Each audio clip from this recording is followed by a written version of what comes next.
ईश्वर कौन है? योग की भाषा में या योग सूत्र में, पतंजलि योग सूत्र में ईश्वर की क्या परिभाषा दी गई है, इसको देखते हैं। ये कह रहे हैं, क्लेश कर्म विपाक आश्चर्य परम मिष्ट पुरुष विशेष ईश्वर।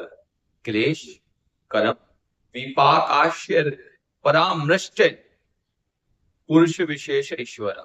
मतलब क्लेश, क्लेश मतलब जो दुख तकलीफ आपको आती है, कर्म, इसके अलावा विपाक और आश्चर्य, इन चारों से जो अपरामृष्ट है, मतलब संबंधित नहीं है, ना क्लेश से, ना कर्म से, ना विपाक से, और ना ही उसके किसी आश्चर्य से।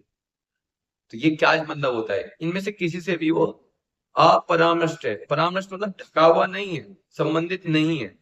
वह जो पुरुष विशेष है, मैंने विशेष पुरुष बोल दिया, वो ईश्वर है।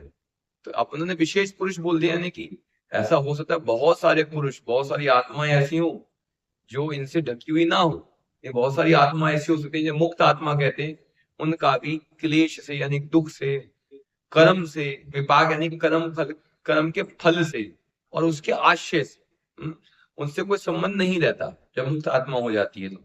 लेकिन फिर भी कहता उनमें से भी जो विशेष पुरुष है, विशेष आत्मा है, वो ईश्वर है, वो परमात्मा है। तो उसमें विशेषता क्या है? तत्र निरतिशयम सर्वज्ञ बीजम। तत्र निरतिशयम, तत् मतलब उसमें, उस ईश्वर में जो सर्वज्ञता का बीज है वो निरतिशय है, वो बहुत ज्यादा है।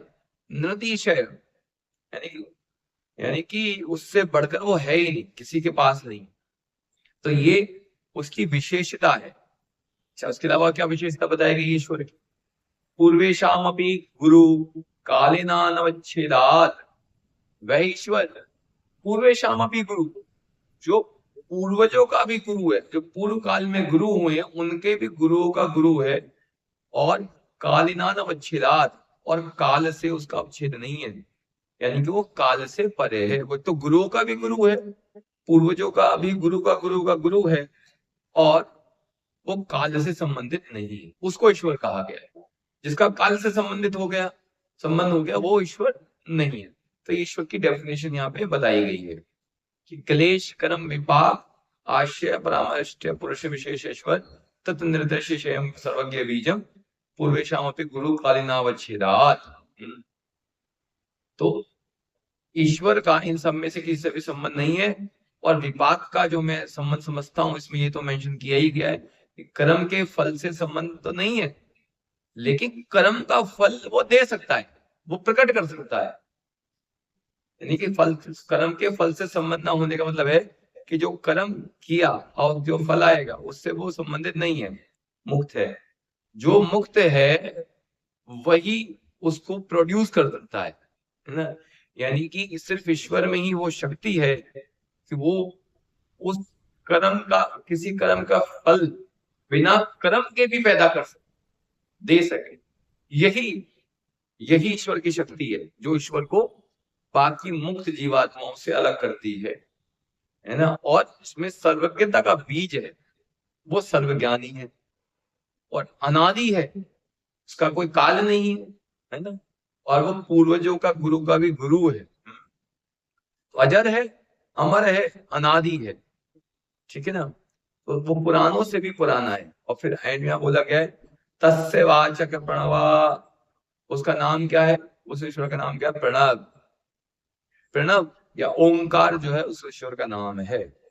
ओंकार की जबकि शास्त्रों में बड़ी महिमा है, और it is a fundamental sound which produce almost everywhere.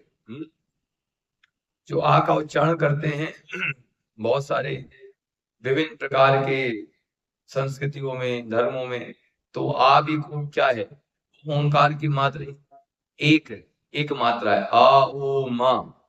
ठीक है, ओंकार है ओम, आ ओ मा से और अंग के बिंदु से मिलकर बना है, जो ये लगभग 3 और 3.5 मात्रा का जो ये ओम है ना। तो इसका जो एक छोटी सी मात्रा आ, संगीत की साधना में भी जो करते हैं आकार करते हैं, ये सब उस वही ओम है। इट्स अ फंडामेंटल साउंड है ना। तो तस्य वाचक प्रणव, तो ओंकार उस ईश्वर का नाम है। तो ये महत्ता बताई गई है। धन्यवाद।